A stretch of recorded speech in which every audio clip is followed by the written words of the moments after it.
some of the numbers have changed on who we've been looking for. So at 11:30 yesterday on February 17th, our dispatch center, we have a regional dispatch center here in Nevada County, received a 911 call reporting of the avalanche in the Castle Peak area of Nevada County. Castle Peak is north of Interstate 80, right there at the Donner Summit, heading into Truckee. It's a very remote, rugged area. On the north side of the highway there, it is not a groomed area or a ski resort area. This is a backcountry area, rugged terrain, where we have a lot of recreationists in the summer hiking and in the winter snow skiing and such. It's very close to the Pacific Crest Trail, and it is in the Tahoe National Forest. It was initially reported that 16 individuals were on a guided trip by Blackbird Mountain Guides out of Truckee.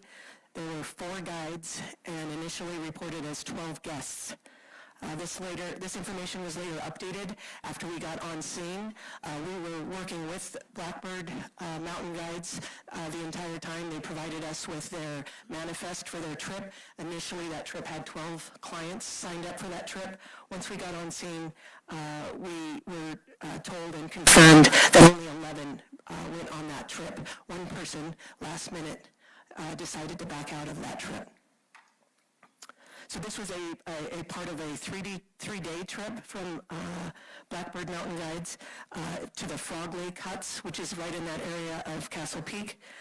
They have been, and yesterday was their 3rd day that they were returning, coming out of the backcountry, coming back to the trailhead when the avalanche occurred. The Sheriff's Office, along with Truckee Fire, immediately started coordinating a response to get into the area, and we requested mutual aid from both our friends to the east, the Placer County Sheriff's Office, and the Tahoe Nordic Search and Rescue Team. We also requested assistance from our friends farther to the east in the state of Nevada, the Washoe County Sheriff's Office and the Washoe County Search and Rescue Team. That was all coordinated through our mutual aid system in California, which is the California Office of Emergency Services. Highly skilled rescue teams departed yesterday from both our Boreal Mountain Ski Resort, which is on the south side of the highway right there at the trailhead, and at the Tahoe Donner Alder Creek Adventure Center, which is in Tahoe Donner. So we had 2 different teams deploying, roughly 50 skilled folks deploying into the scene, both from the south side and from the north side, trying to come in to this area. Extreme weather conditions, I would say, is an understatement. Lots of snow, gale force winds, making it impossible to see. So it was very much a slow and steady pace, going with snowcats, skiers, going up into the area, which is still considered a very high mobile equipment, getting them to the scene on Highway 80, which was closed to the location.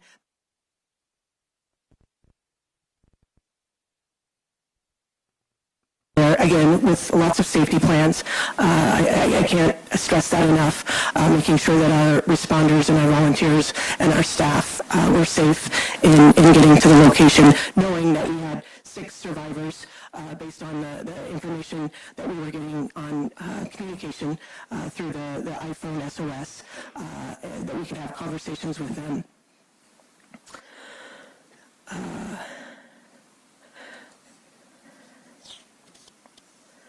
Once we arrived at the location, it was just after 5:30 p.m. last night when we had a snowcat that was able to get to about 2 miles before they got to the scene. And so from 2 miles in, they skied in because, again, the tracked machinery that, and the potential for another avalanche. So they skied in from there. They were able to locate the 6 survivors. They were sheltered. They had some equipment with them, trying to not only stay warm, but they had medical issues as well. They had themselves already started, looking for their teammates and their clients that were missing in the avalanche. They were able to locate 3 decedents at the time when they were waiting for us to get there to help rescue rescue them. Once at 5:30, once our team got there, again, extreme conditions. The two of the six were not mobile. They could not walk because of the injuries they sustained during the avalanche. And we were able to safely get them the 2 miles from that location to the snowcat. And 4 others were able to get to the snowcat themselves. So all 6 were rescued off of the mountain. The information I have at the time, at this time, is that of the 6, 1 was a Blackbird Mountain guide, and 5 survivors were clients on that tour.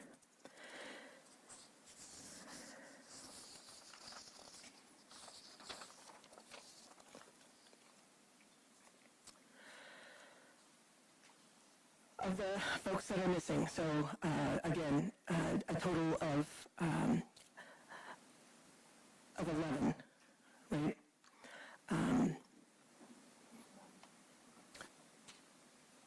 9 women and 6 men total. Of the 15 that were on this guided trip, they were 9 women and 6 men.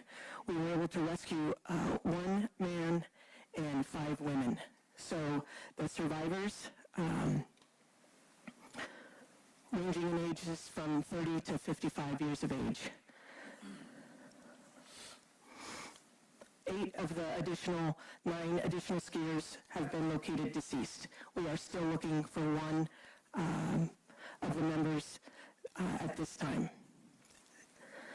Due to the ongoing challenges of the weather, the avalanche conditions, the effort remains ongoing, as well as our search for the remaining skier. But the weather is a factor. It's not a resource issue as we speak. It is a conditions, a weather condition and safety condition for our response teams. Of the 2 that were injured, 1 individual was stabilized last night and released. 1 is still being treated at the hospital. I've been told both subjects are non-life-threatening injuries, so that's good to know. The guide company has been very cooperative, providing us the individual information from their trip. They also had members arrive at our location when we deployed into the field, and they responded with us. They wanted to do everything that they could to assist. The cause of death clearly will not be able to be confirmed. Well, we still have to get to the decedents. We still have to be able to identify those decedents. And then we will determine through contract with Placer County, we contract with them for all of our pathology. That should take some time to determine mechanism of injury and truly the cause of death for these individuals. The avalanche yesterday was about 1 mile away from a different avalanche that occurred at the beginning of January in that same Castle Peaks area. Please understand that this incident remains ongoing. Our focus remains on recovering, but the snow and the unsure conditions are creating an issue to making sure that we can safely do that. We did have a conversation with the families of the folks that are still outstanding, and let them know that our mission has went from a rescue to a recovery. It's a difficult conversation to have with loved ones, so I please ask for your patience with the family members. This is ongoing, and I can't even imagine the amount of questions and stress that those families are going through right now as we move forward through this. Public safety reminders. Check avalanche forecasts and weather reports before traveling anywhere in the backcountry. Locally, the Sierra Avalanche Center is a great resource. Avoid closed areas, posted areas, avoid all of those high-risk areas. Always communicate your plans, travel with a partner, share your route, and consider all of the avalanche training dangers that are in our view community, but definitely a high danger for that. So with that, I'll ask the Placer County Sheriff Wayne Wu to come up and talk about that mutual aid that his agency reported and responded with us. Thank you, Sheriff Moon. My name is Wayne Wu, W-O-O. I'm the current sheriff of Placer County. First of all, on behalf of myself and all the men and women of the Placer County Sheriff's Office, I want to offer my condolences to the family in this very trying time. The Placer County Sheriff's Office, the Washoe County Sheriff's Office, and the Nevada County Sheriff's Office has a very unique relationship with the challenges of providing services in the Lake Tahoe Basin. We work very closely together, and we value that relationship and provide mutual aid to each other. And I know Sheriff Moon would provide just as many resources to the constituents of Placer County if this emergency were to occur in our jurisdiction. So Sheriff Balin with Washoe County couldn't make it over the summit. He would try to be here today, and I appreciate all of his efforts in this response as well. On the initial response, the Placer County Sheriff's Tahoe Nordic Search and Rescue Team responded with 2 snowcats and 28 members of our search and rescue team. I can't speak highly enough of the men and women that make up the Tahoe Nordic Search and Rescue Team. They are some of the highest rated, best, most well-trained, selfless servants that you'll find in the country right here in the Lake Tahoe Basin. These are true heroes that answer the call and selflessly serve and put themselves in harm's way when we call and there are other members of our community in need.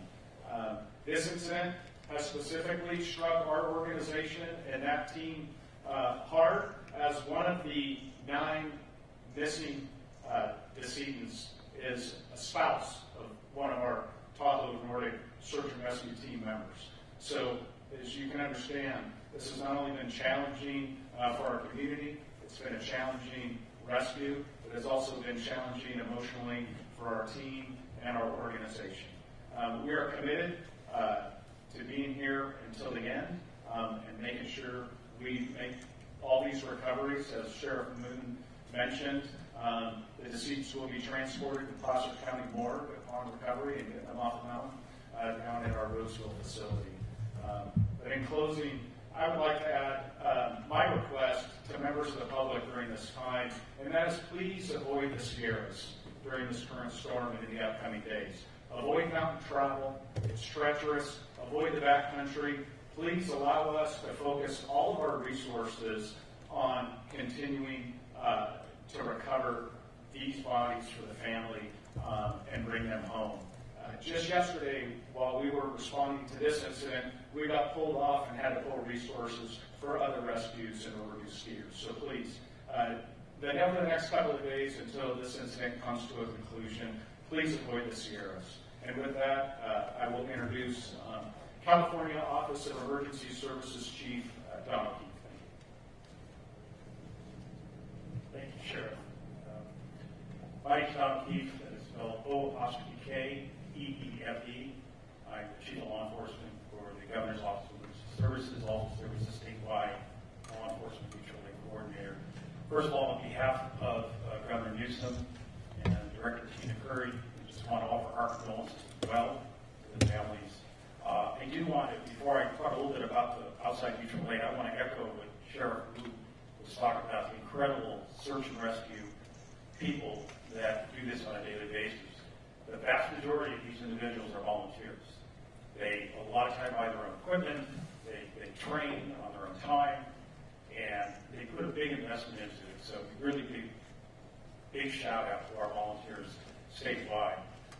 Yesterday, around 11:30, the California State Warning Center received a call from a private beacon, one of the companies, that there was an emergency. We were able to track it to an area in remote Nevada County. We reached out to the Nevada County Sheriff's Office. They had already gotten word of this incident. My staff responded, and our job in this type of situation, like any mutual aid, is we're there to support the incident commander. Our job is to get the resources that the incident commander needs to safely and successfully complete that mission. So during this time period, one of my personnel was communicating with one of the guys for over a 4-hour period, giving information back to the Nevada Sheriff's Office, coordinating what rescues could be permitted. So we have a very, very robust as the sheriff said, very robust mutual aid system in California. It usually starts around the county, cities help themselves. Where we really come into is when resources need to come from regional or statewide. In this case, the request for specialized equipment. You're talking about a winter situation where you have to have rescuers that, search and rescuers that have the right equipment. They can stay out overnight if needed be in this environment. So we reached out statewide as far away as Ventura and Los Angeles County for certain specific type of resources that the sheriff was needing. As she has mentioned, at this point is not a resource issue. The resource has been met. However, we here at Avalanche will still be assisting through the recovery process to get that whatever is needed to recover the decedents from where they're at right now. So with that, that's all I have right now. Thank you all. Be around to answer questions later. Thank you.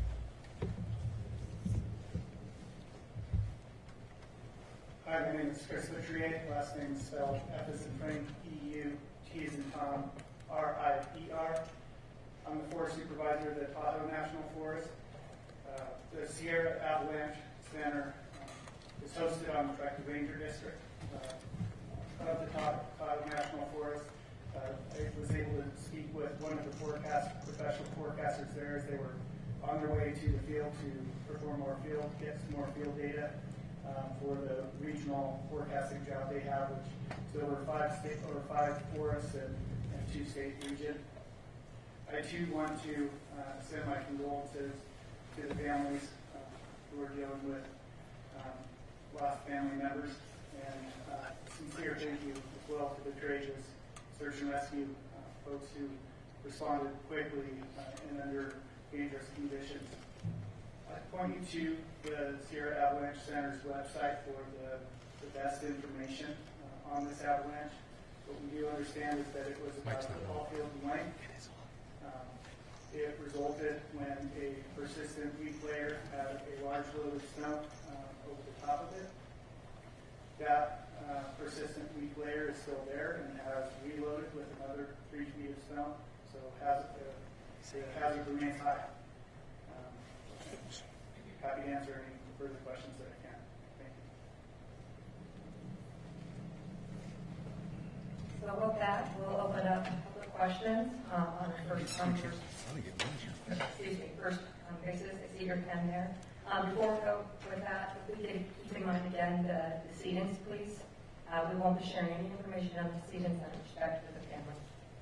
Can you talk about the conditions, and I can open it up to whoever wants to take this one. I know our meteorologists knew at least a week in advance that this storm was going to be a severe one. I'm sure you all knew, had your resources mobilized. I'm sure that everyone from Caltrans to CHP had realized that this was going to be a major storm system. In situations like this, is there a cautionary message that you would like to convey to the community, knowing that a storm like this was coming in and that the avalanche danger was going to be high? Going forward, how can we prevent disasters like this from happening? Yeah, thank you for the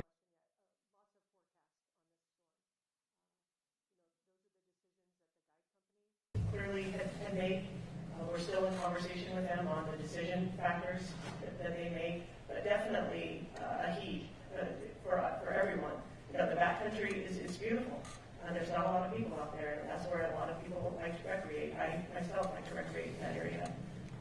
But Mother Nature does not seem to, it doesn't seem to matter, right? No matter how prepared you are, no matter how experienced you are.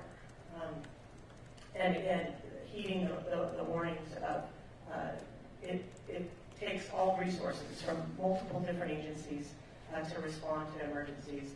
And when we have multiple emergencies going on, we too had a different search and rescue mission in the north section of our county, just because of the amount of snow that was coming down. So recognizing it's not just you, that you're impacting the potential for resources getting deployed somewhere else. And yeah, trying to put that information out as much as we can. We have great partnership with all of the media and listening to your guys' newscasts, listening to our local newscasts. The prediction of that weather, I think, is important, and most people do beat that. In this particular instance, it was day 3. They were on their way out, and they came across this avalanche. So, Sure, I understand their need for privacy for the families, of course, but there are so many people across the state, and for the country for that matter, who really care, who hear their condolences. My question is, can you give us even just whether they are from California or perhaps their hometown? I'm not asking for anything more, but anything with their hometown and their state press? Yeah, multiple different states, definitely. And again, we did have a conference call with all members this morning, and we assured them that we would not be putting names out.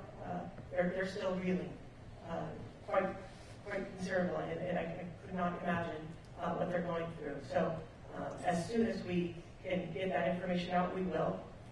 And the first people that are going to hear this information clearly is the families that are affected. Again, this affects not only our communities, but other communities. We understand that. And we appreciate the media's assistance with us in getting that message out. Sure. Just a follow-up on her original question. I know that you said you're speaking with the guide company about their decision-making process. There were significant warnings about this storm, forecasts of a highway shutdown, other ski resorts. Would these guys have known they were potentially leading this group into a deadly situation?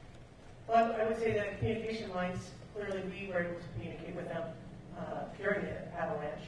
What kind of communication lines they had as they were out and on their 3-day tour trip, I can't speak to that. Those are all questions that we're asking, and appreciate the patience while we get through this and investigate the totality. Not just so that we know it, so these families know.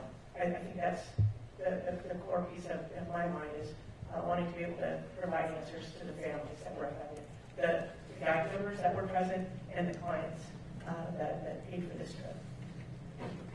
Is the main question whether they should have gone on the 3-day trip in the first place, or is the main question should they have stayed in the Frog Lake cabin on that 3rd night to avoid these bad conditions? I don't think either of them can be considered main. They're both great questions. Hi, Sheriff. Can you give us some more information on the rescue? So how far away from the group that were found prepared to go to County Cities, and were they carrying it far down the mountain? I'm going to refer to my operations captain, who was the incident commander for the duration of that first operational period, Captain Rusty Green. My name is Rusty Green, G-R-E-E-N-E. The group was fairly close together. The recovery was also, the bodies that were recovered fairly close together. It was reported by the individuals that survived that they were attempting to go out as a group, that someone saw the avalanche, failed avalanche, and overtook them rather quickly. And one more follow-up. And can you share more about the account of the survivors after the rescue mission?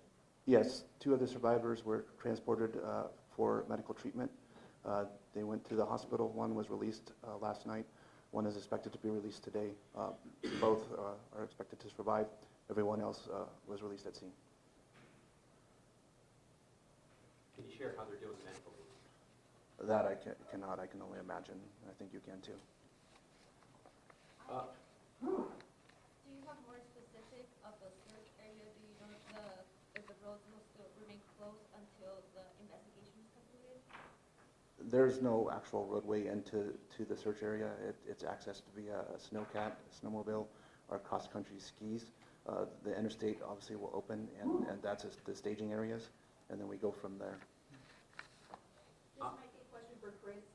Knowing the topography, the landscape, the exact location of things, can you describe exactly where that football field size avalanche field is located, say, in proximity to Casualties proper, and then the Frog Lake cabins? And are you able to kind of pinpoint it, or has that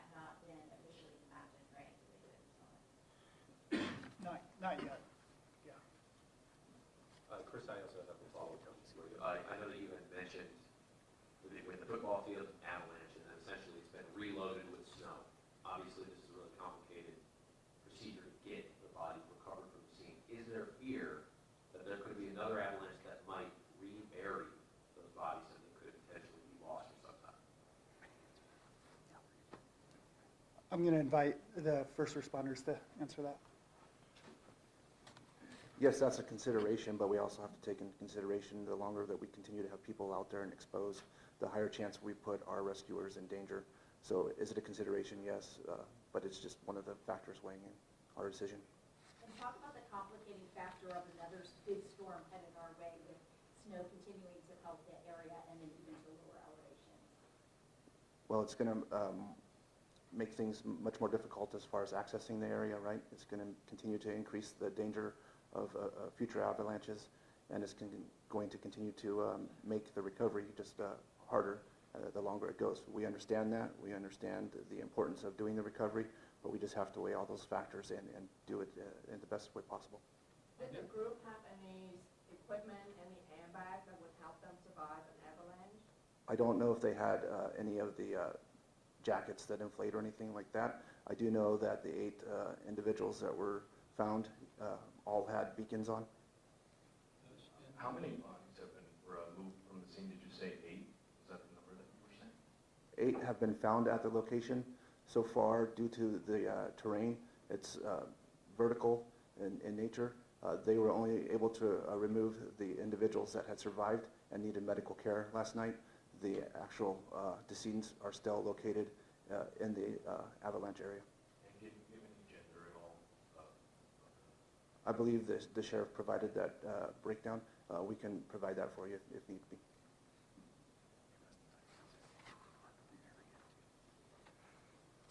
Where the decedents are placed, we did our best to put them in an area that we can recover. We have put avalanche poles there. We've done everything we can to make it so that given the opportunity, we can get in and do a fast recovery.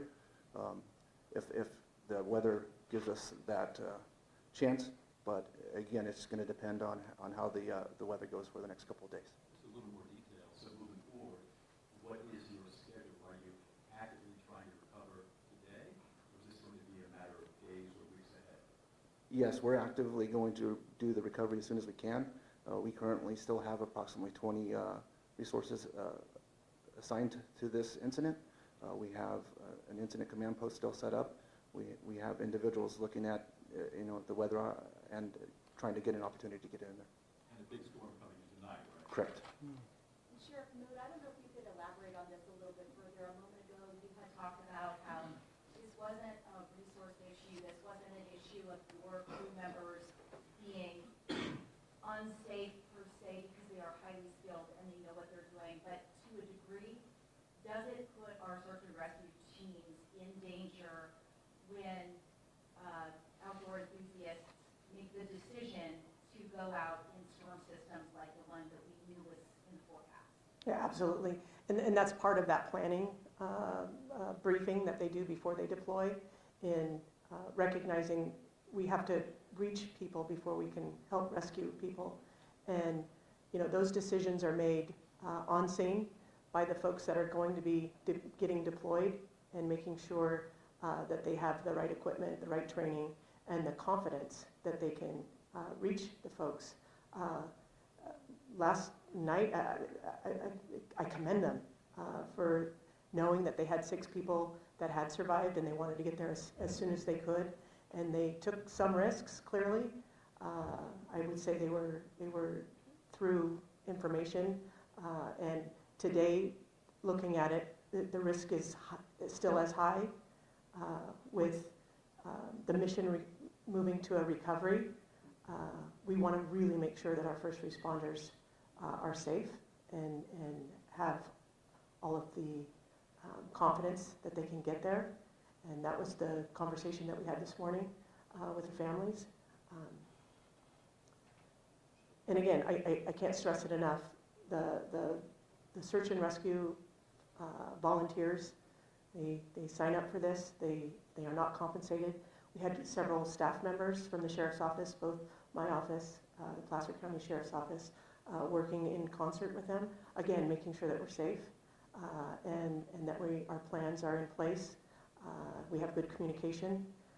They kind of came up with the plan of how far they were going to get the tracked vehicles, and knowing that they can get all the ways to them, just based on what the conditions were, and making sure that they were able to safely get out of there. It was a full day of work for them, and those are the questions that we're asking today, and looking at the weather, looking at the forecast, and really just making sure that we're going to do this as safe as possible, with knowing that we have a great resource coming from all agencies.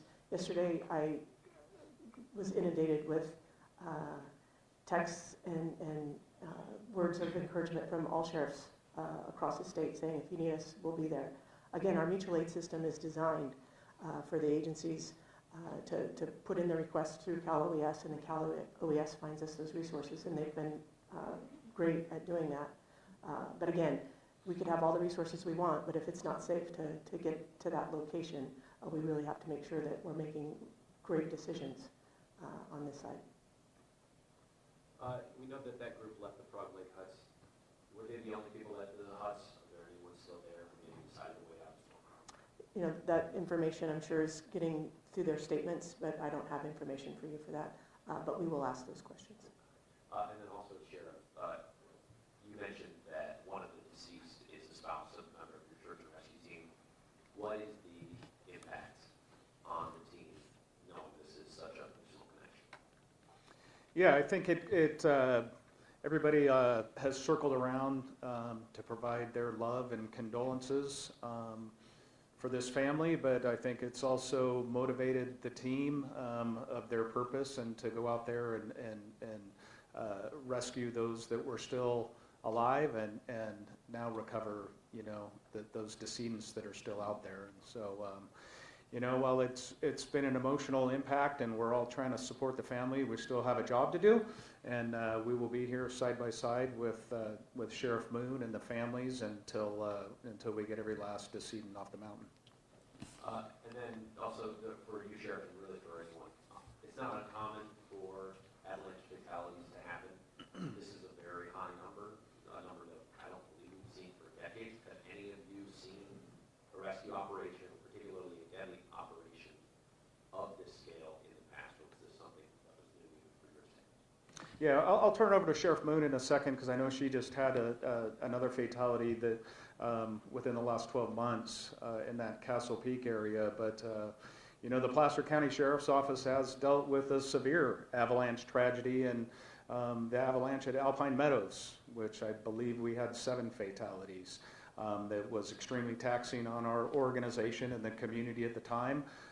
So to see this tragic incident unfold and potentially have that many losses of life, you know, it's horrible to see, and I think that's why we're all so committed to seeing this through until the end. It's unfortunately, we're kind of at the will of Mother Nature at this point, and going to have to wait for hopefully a decent break in the weather and make sure we get every last soul off that mountain. Do you know when that might be, a break in the weather? I'll leave it to the Nevada County Sheriff's Office operations to decide and weigh in on that.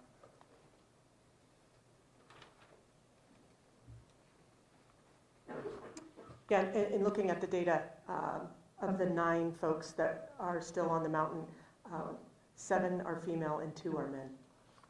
Sheriff, I want to make sure we get the timeline of when you mentioned all of these discoveries were made. I believe you said that around 5:30 p.m., your search and rescue teams who had gone in and then on the snowcat skied in 2 miles, made contact with the 6 survivors, and the 6 survivors led them to the 8 decedents that they knew about, or 3 decedents at the time? At that time, they had located 3 decedents themselves while they were waiting for their rescue. Our search and rescue team, once they arrived, were able to locate the rest. Okay, and then I know, with much respect to your office, last night you all issued a statement about the efforts at about 10:40 p.m. At that time, it was still a search mission for people who were presumed to be alive.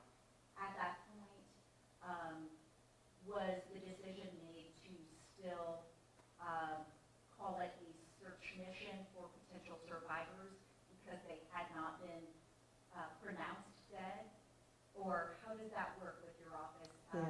making the announcement? And then we were kind of under the impression that there was a search mission going on for survivors as of this morning. So Yeah. how does that work out? Yeah, first and foremost, we wanted to talk to the families before we released anything, so from last night till this morning. And again, it was through statements from the rescuers that were on scene, and they were able to locate the total of 8 known decedents. We're still looking for 1. And again, based on the conversations of truly what their conditions were, looking at the forecast, looking at the totality of the circumstances, and recognizing that it was going to be very difficult for us to get back out there. And again, the information comes in, we try to confirm and assure that we have the best information. But this morning, we really wanted to be able to have a conversation with the families before making any announcements. Sheriff, just to slow down, you said that 9 of there are 9 people still on the mountain, and that 7 are female, 2 are men, and so 3 of that group are guys. Can you tell me the gender of the guys who are deceased? Yeah, we are not releasing that right now. So just the numbers of who we're looking for as far as gender. Yeah. Chairman, can you help clarify? There were 4 guys on the trip. You say 1 were a survivor. Does that mean the other 3 died? As presumed correctly. Can you specify of the surviving guide, if the surviving guide was a man or a woman?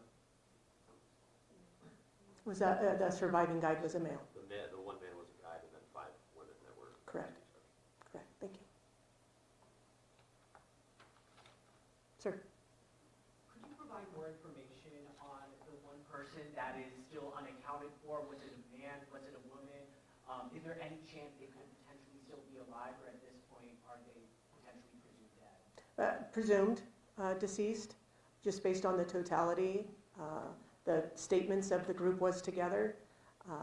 And again, the conditions, I wasn't on the scene with them last night, but I've seen some of the documentation, pretty horrific.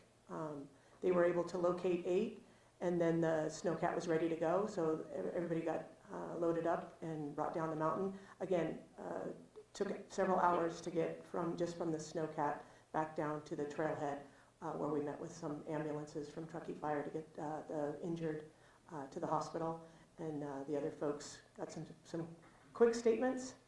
But again, this is an ongoing investigation, and we're going to be getting a lot more of those detailed statements as the days move forward. So just to clarify, did that mean that would be 9 people that would have died in this incident? Correct. And moving forward, Sheriff, what's the best way for us to get information from you? Will you be holding more news conferences, or should we watch your Facebook? Yeah, we don't have any more press conferences scheduled. We would have put that out, but our public information officer is Ashley Quadros. She's the one that started our conference today. She can put out her information if you haven't already received that information. I'm sure several of you are here today because you've been in contact with the office. And as soon as we get any updated information, again, we'll be having those conversations with the family, and then we'll be reporting out the information for you all. And just to clarify, were the SOS signals, I think Rusty, you mentioned they were sort of like iPhone SOS communication. Is that what the 6 used, or did they use an Avalanche beacon per se? And for the lay people, can you describe the differences in the communication tactics? What's more effective, the iPhone SOS or a beacon device that somebody would buy from an REI? Right. We received information from both. So both of those came through. As far as the technology, I don't know if Dawn or Rusty has more on the actual beacon devices. Yeah, you want to? Yeah, the communication that we were with, I believe was one of the guides, it was through text. He was texting as we were going back and forth.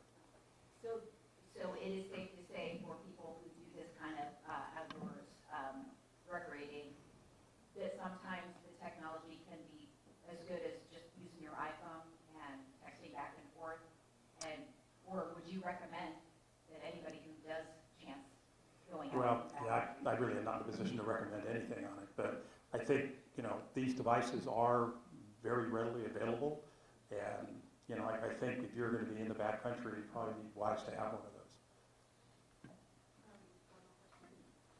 Is there anybody up there who was part of the rescue mission yesterday, and would they be able to tell us a little bit more about what they see out there and what they hear out there? Yeah, based on the conditions at the scene up there, there is no rescuers or first responders in the area. They all came off the mountain late last night with the 6 that we rescued.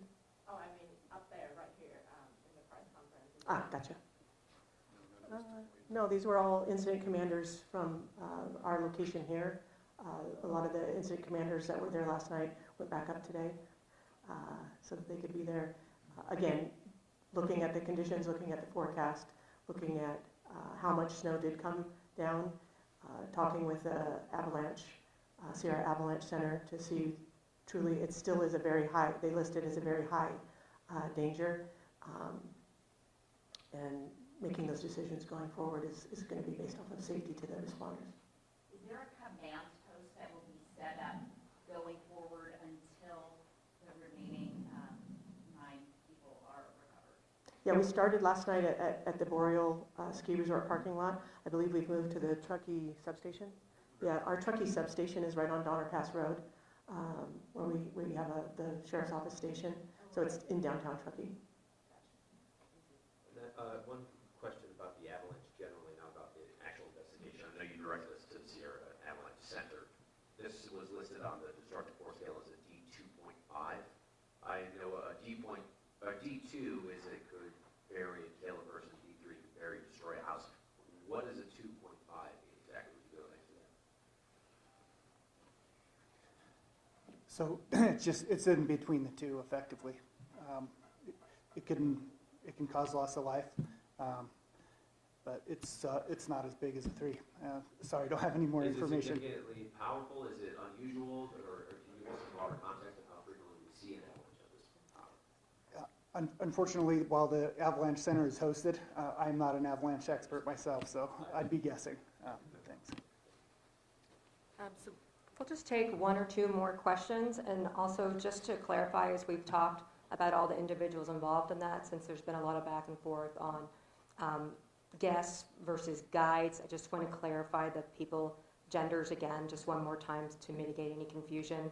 So we had 15 people total, 9 women and 6 men. Our survivors are 4 men and 2 women. And our at-large presumed deceased are 7 women and 2 men. And then again, with that, we'll take 1 to 2 more questions.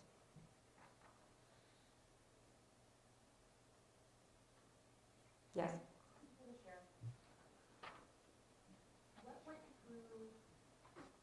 What went through your mind when you realized the totality of this tragedy? Definitely thinking of the folks that were out there. The 6 that we had contact with, wanting to do everything we could in our power to get to them. Also weighing in, making sure that our staff and our volunteers that, again, I've been a search and rescue coordinator through my career here at the Sheriff's Office. An incredible group of men and women that respond day and night to calls that we request them because of their expertise and their training and their commitment. They're folks that like to recreate, and to know that we have that resource. Also, in talking with our staff, making sure that we were safe last night. Horrific conditions, just whiteout conditions. It's a known area where we have a lot of missions, search and rescue missions, that Castle Peak, Peter Grubb Hut, Frog Lake Hut area. So we train in that area. So they knew the terrain. That doesn't make it easier for them when the snow conditions and the wind conditions. So what was going through my mind is hopefully they can get there to the 6 that were sheltering in place. So getting the call that they had made it, and then they made it safely off the mountain, but immediately thinking of the folks that didn't make it. and knowing our mission now is to get them home and making sure that we're doing it safely and in constant conversation with those families. Do you know how low the temperature dropped last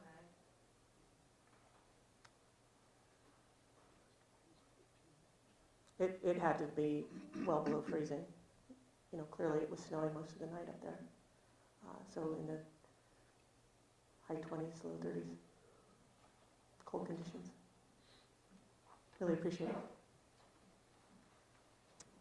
All right, that will conclude our news conference for today.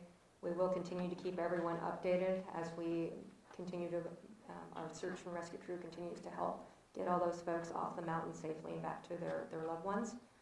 The best way to follow us is to stay with our Facebook page. I know several of you are also on our media list, but Facebook, we will post all updates as they're available. Thank you all for coming.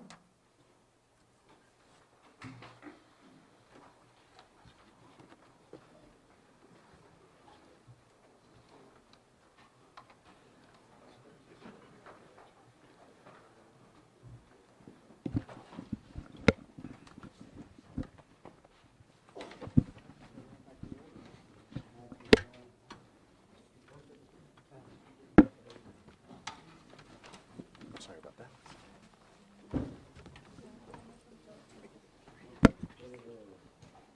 We're clear. Dude, I gotta go record something for New York, and then I'm live at noon. Oh man. Grab this. Yeah, I got you. ¿Dónde? Let's go. It's just a track, so.